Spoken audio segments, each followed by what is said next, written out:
of the Gaza Strip. That same World Food Programme is now telling me, though, that there is full-blown starvation. Based on Hamas propaganda, which unfortunately the international media seem to have very little difficulty repeating. Cindy McCain is basing it on her staff on the ground. Well, that is what she's not quoting Hamas. May I finish on the numbers? Because we know, and in fact Ron Dermer's numbers seem to be a little bit out of date. The most recent update from COGAT is that in excess of 500,000 tonnes, 500,730 tonnes thereabouts, we're looking at nearly 30,000 trucks of humanitarian assistance over the last 7 months. So how is starvation happening? Let's not may I finish the point? There are two aspects here. It'd be useful to know why you're saying, why is there starvation there? Let me answer. Or are you saying that there's no starvation? Well, you've just heard Ron Dermer, who has more information than I think all of us put together. And more than the UN and aid agencies on the ground. May I finish my sentence? Saying that there is no starvation in Gaza. But what we do know is that a couple of weeks ago, the last time I checked, there were 650 trucks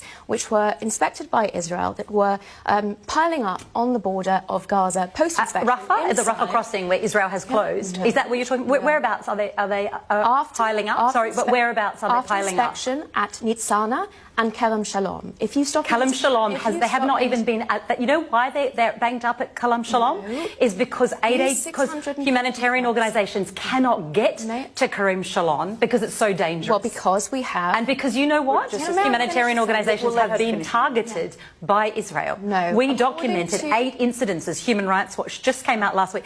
8 incidences where humanitarian convoys were in fact targeted by Israel. Yeah, despite the fact that they had supposedly been deconflicted. Yasmin, I'll just get Natasha. What we do know from the Fatah authorities, and these are the so-called moderates that run the Palestinian autonomy in the West Bank, is that Hamas are targeting humanitarian aid workers in order to generate a humanitarian crisis in Gaza. We also know that aid organisations on the ground are struggling with distribution because Hamas is stealing aid. Not because they're being targeted by Israel. No. Israel doesn't target humanitarian aid workers. No, so what happened with those incidents? What happened with the World Central Kitchen, with the medical aid for Palestine? The people who have been on the ground, the real experts have been clear that the measures that Israel takes to prevent civilian casualties, including providing humanitarian corridors. I mean, the gentleman earlier was suggesting that people cannot move.